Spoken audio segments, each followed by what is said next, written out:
All right, praise the Lord, everyone. Here we go, and this is Pastor Ronnie Herbel from the Church of Jesus Christ Philippines, Acts 38.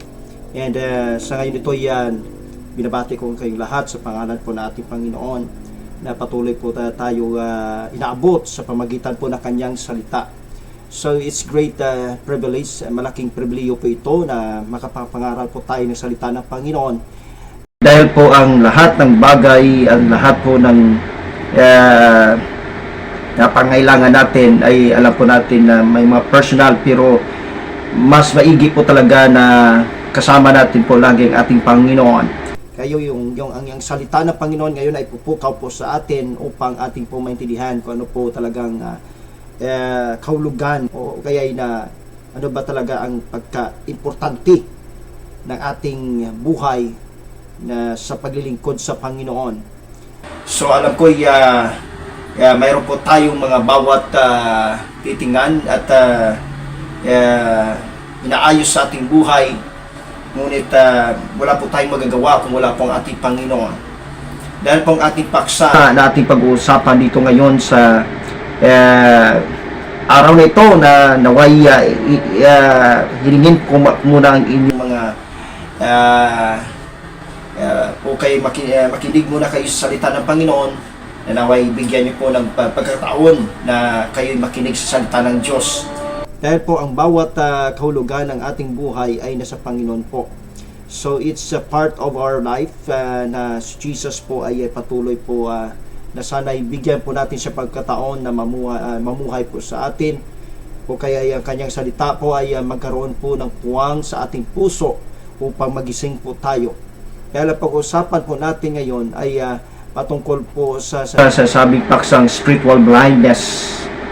Yes, spiritual blindness. So, spiritually na kailangan po nating maintindihan po. So, bago ngayon, again, this is Pastor Ronnie Herbel. At nanaway, manalangin muna ako at ang Diyos po ang magpapala po sa inyo. Panginoon, naway pagpalain mo po ang nais makinig po sa iyong salita, nabuksan po ang kanilang puso't isipan at kanilang pong pakinggan ng maayos at kanilang pong isabuhay po ang iyong salita. At naway po pagkakataon na ito na iyong salita ay magkakaroon po ng puwang sa kanilang puso upang magkaroon po sila ng panampalataya. O Diyos, aking hinihiling sa iyong pangalan, in the name of Jesus Christ. Amen. So anyway, we are here tonight or sa hapon na ito na patungkol po sa ating pag-uusapan. At itong paksang ito ay nagbigay po ng dulot sa atin na sabi po sa John chapter 9 verse 39, and Jesus said, "For judgment I come into this world, that they which see not might see, and that they which see might be made blind." So dalawang klase lang po yon. Okay, pwede pong bubuksan ang iyong mga mata na makikita mo po ang katotohanan because we gotta speak according to the truth. And I do believe ang katotohanan po ay sa Panginoon lamang. Jesus said, "I am the way, the truth, and the life."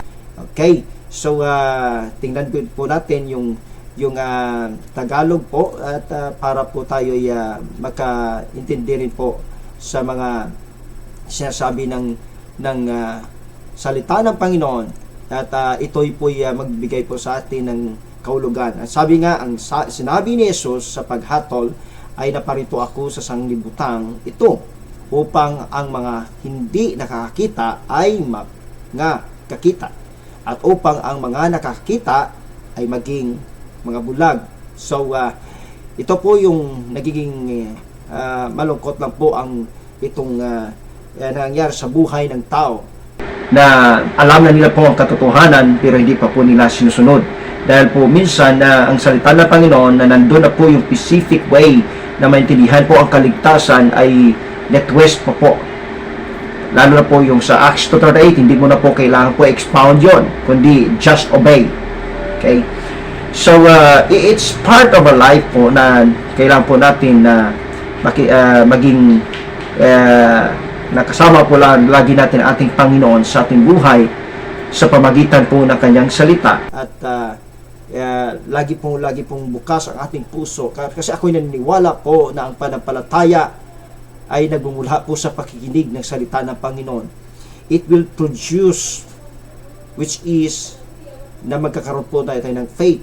Maliwanag po ang sabi ng Romans chapter 13 verse 17 that faith is cometh by hearing and hearing by the word of God. At alam ko naman po, ang tao po ay nagnanais po ng kaligtasan. Sabi po sa Romans chapter 10 verse 13, who shall call upon the name of the Lord shall be saved. So, ang lahat po tumatawag sa Panginoon ay magkakaroon ng kaligtasan. Ngunit, paano po sila makakinig ng salita ng Panginoon kung hindi po nila pakikinggan? So, yung talatang yon sa Romans chapter 10, beginning verse 13, 14, 15, 16, kailangan po ng tao na magtuturo po sa atin, gumabay po sa atin, yung mga nakakaalam po at nabuksan po ang kanilang mga mata at sumunod at hindi po na-question, hindi po ba inireject yung gospel, yung Acts 2:38 na ipinangaral po ni Apostol Pedro, kahit po si Paul, no? Kahit po si Stephen o kahit po si Philip, o lahat po sila ay nangangaral po ng hindi po nagkaiba-iba ang kanilang ipinapangaral, kundi nagkaroon po ng puwang ng malaking kasagutan, 100% kasagutan na paano ang tao maliligtas. So it's part of our life na kailangan po nating matutunan po, kasi dalawang klase lang po ang mangyari sa atin. Posible kang mabubulag ka ng tuluyan na nakikita mo na spiritually, we're talking about spiritual blindness, o kung ikay willing talaga na talagang sundin mo ang salita ng Panginoon, wala na pong kuskus balungos, wala na pong ibang gagawin kundi ang pagsunod po talaga. Dahil po ang as a believer ng salita ng Panginoon ay yun po ang sinasabing sumusunod po talaga sa salita ng Panginoon. So it's part of our lives to listen today in God's Word that na kailangan po nating maintindihan ito, okay, na sa isang punto na gusto ng Panginoon na malaman po ang ating kasiguruhan, di ba? So sa ating buhay, lalo na po sa ating kaligtasan. Kaya nagiging imposible po sa isang tao na bulag spiritually, na maliligtas po talaga. So, sa araw nito, we will talk about this spiritual blindness, or paano po mabuksan yung ating spiritual na pamumuhay. So, there's a time na kailangan po nating intindihan yon. Kasi sabi ng Panginoon sa John chapter 9 verse 39, sabi niya, I came into this world for judgment. Pumunta po ang ating Panginoon sa sanlibutan upang humusga. In order that those who do not see will see, and those who do see will become blind. One of the reason na kailangan po nating makuha ang point patungkol po dito. So, we will talk about that this subject. So ano ba talaga ang meaning, no? What does it means? Or sabi pong blind spiritually. Sasabi dito is spiritual blindness is being unable to see the truth of God through Jesus Christ. So, ang spiritual blindness, ang pagkabulag sa spiritual po, ay hindi po talaga makakita sa katotohanan sa Diyos sa pamagitan po ni Jesus Christ. Dahil sinabi niya po, tumpak po yun, sinabi ng Panginoon, I am the way, the truth, and the life, that no man cometh to the Father but by me. So, mayroon pong physically blind na ipinanganak. So, we are not talking about physically blindness. We are now talking about spiritual blindness. So, it's part of meaning na kailangan po nating makita ang katotohanan sa pamagitan po ni Jesus Christ. So, ang tanong naman, what is the symbolic meaning of blind? Okay, ano po ang simbolo? What is the symbolizes of blindness of a person? So, blindness symbolizes a refusal to see reality. So, ni-refuse niya, ni-reject niya po ang realidad upang siya'y makakakita. So, iyon po ang sabi ng Panginoon sa text na ating ibinigay sa araw na ito, na kailangan po nating na pakinggan ang salita ng Panginoon dahil po posible na makakita ka spiritually sa katotohanan o kaya pag yun nireject o nirefuse ay mabubulag ka sa katotohanan. Kaya marami pong nabubulag dahil po ayaw po talaga nilang i-accept yung Acts 2:38 na sana po ito po yung kaligtasan. That is the reason why na kailangan po nating pag-usapan patungkol po sa spiritual blindness. So, that is the symbolizes of blindness is one of the refusal to see reality. No, instead na sana na sila makakita pamamagitan po ng kailang vision spiritually, no, mabuksan spiritually ang kailang mamata, ay naging ignorance po sila at nabubulag po sila at ang kanilang paniniwalaan po ay yung mga errors, teachings or false teachings. So, pansamantala. So, marami pong mga mangaral na nangangaral po ay pansamantala lamang ang kanilang pinapangaral dahil po ang tao ay talagang gusto nila ay material na bagay lamang. So, dapat po tayo ay lagi po nating bigyang diin po ang spiritual na pamumuhay po sa pamagitan po ng salita ng Panginoon. So that's it. So, one of the reason why na ang tanong naman is what is the biblical or the word biblical meaning of blind. The Bible also frequently use o kaya inaayos ito. No? Ipinapakita po talaga sa atin, hayag po talaga sa atin that use the analogy of being blind o being spiritual lost, meaning nawala na talaga yung spiritual mo.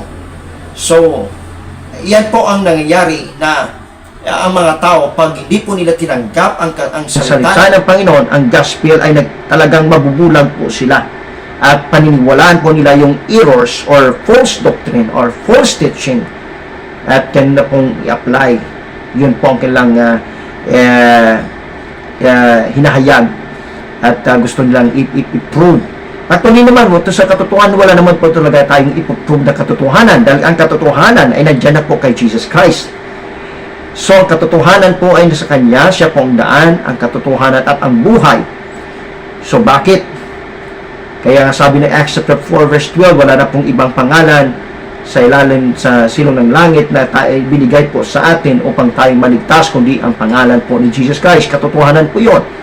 At sabi po ni Angel Gabriel kay Joseph sa Matthew chapter 1 verse kung paano po ang propesya yon sa Isaiah chapter 7 verse 14 ng isang babaeng mabubuntis, isang virgin na babae, at nangyari ito ang propesya na fulfill po sa Matthew chapter 1 verse 21 at sinabi po doon ni Angel Gabriel na tatawagin ang kanyang pangalan na Jesus para sa para sa ikaligtas po ng kanilang kasalanan. Wala na pong ibang makapagligtas po sa atin. Yun po ang katotohanan.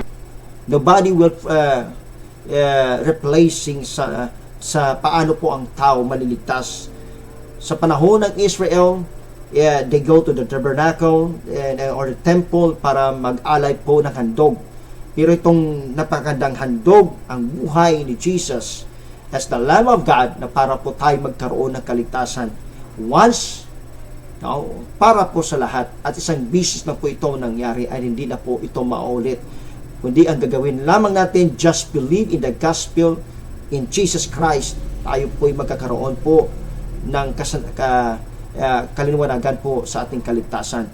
So it's part of delivering na sinasabi po ng salita ng Panginoon na kailangan po tayo maniwala kasi po magkakaroon po tayo kung tayo po mabubulagan po sa sabi pong sa spiritual na pagkabulag. So mangyari po kasi dalawa pong sinabi ng Panginoon, posible pong mabubulag ka o posible ding hindi makakita ka. Dalawang opsyon po yun eh. If Jesus speaks the truth, then ang mangyayari yon ay kailangan po natin tanggapin ang katotohanan kay Jesus.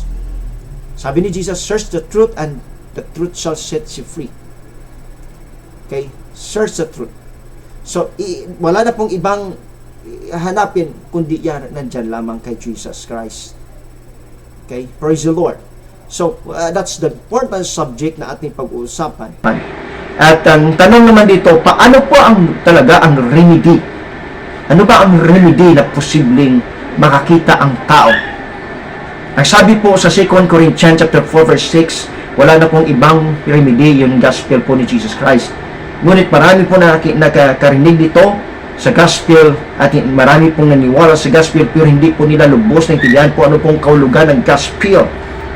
Yung gospel na sinasabi po ay the death, the burial, and the resurrection of Jesus Christ. Hindi na po natin yun kailangan po baguhin.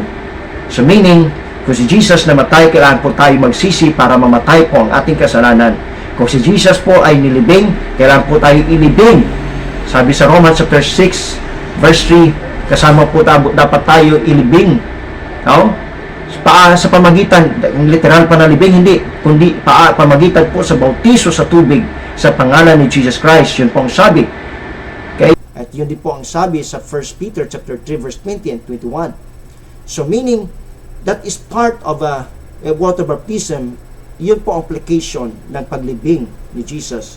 Yun po ang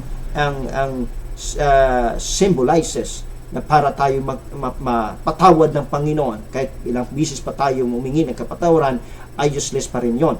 So kailangan po tayo pabautiso sa tubig para tumpak ang kapatawaran ng kasalanan. Kasi pag hindi ka po nagpabautiso sa tubig sa pangalan ni Jesus Christ, hindi ka talaga mapapatawad. Tumpak po yun. Hindi po natin po bawaliin at alisin po yung salita na the first evangelist was preaching in the day of Pentecost na si Peter po. Sabi niya, repent and be baptized every one of you in the name of Jesus Christ for the remission of the forgiveness of your sin. Excuse me po. So doon po tayo dapat makinig kay Peter. Si Paul ba ay sumawa? Hindi po. Si Philip ba ay sumawa? Hindi po. Lahat po ang taong tumanggap sa Panginoon, nag-believe kay Jesus, ay nagpabautiso po sa tubig sa pangalan ni Jesus Christ. Ang lahat po nagsisisi ay nagpabautiso po sa tubig sa pangalan ni Jesus Christ. At then, after that, may nilibing si Jesus ay resurrect po ng katatlong araw. So, dapat po tayo makareceive din po ng Holy Ghost. Yun po ang kahulugan ng kailangan po tayo mataw sa tubig at sa Espiritu ng Diyos. At kung hindi po tayo makapasok sa karya ng Panginoon. This very simple and basic understanding na hindi mo na kailangan po baliwalain at nandun na po sa kaliwanagan na Sinabi po si John 3:5, Acts 2:38, na nandun po ang tumpak na subject na kailangan po natin alamin para mabuksan po ang ating yun po ang remedy. So meaning, anong gawin natin? Buksan po natin ang ating puso. Sabi po sa 2 Corinthians chapter 4 verse 16, that says only God give by shining into your hearts. So if we are willing to open our hearts in the Lord, posible po na mawaliliwanagan po tayo, makakakita po tayo. But if you don't believe and obedience to this gospel, mabubulagan po talaga tayo o kayo. Kasi ito po ang tumpak na sinasabi ng Panginoon. Very systematic po ang sinabi ng Panginoon. Hindi na po natin kailangan yung baliwalain yung sinasabi niya doon. Sa text na yon na kailangan po natin na tanggapin po talaga ang salita ng katotohanan. Dahil ang katotohanan nandiyan lang po kay Jesus. Pag hindi po, mabubulagan po talaga tayo. So that's part of way na sana po ay ating pong paniwalaan upang magkaroon po ng liwanag sa ating puso.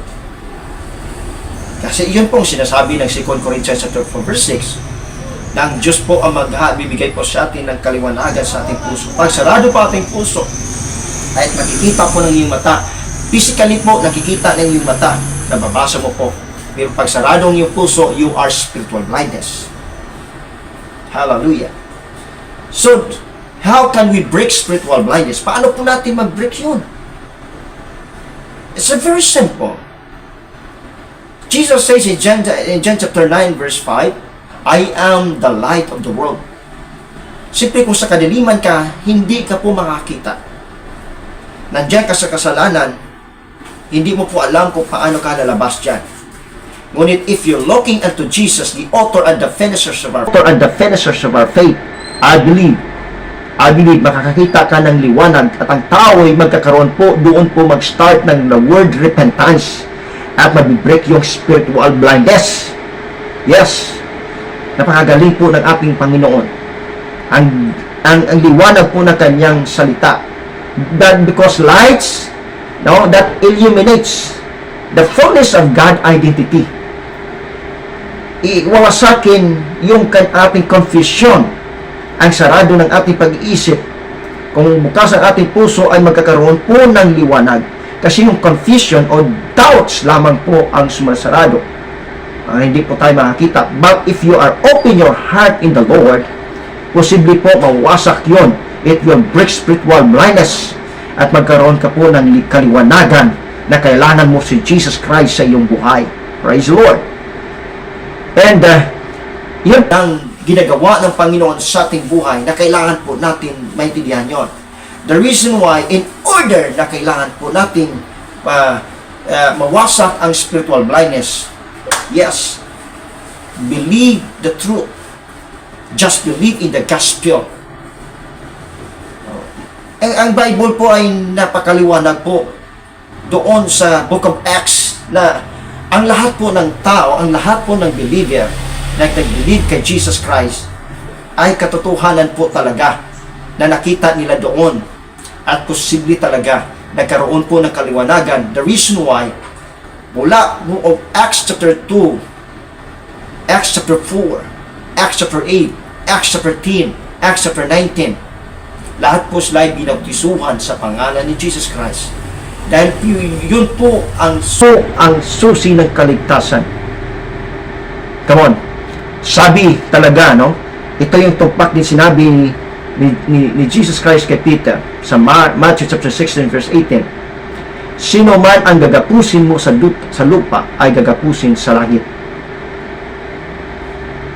At sino man ang hubaran mo sa lupa ay hubaran doon sa langit.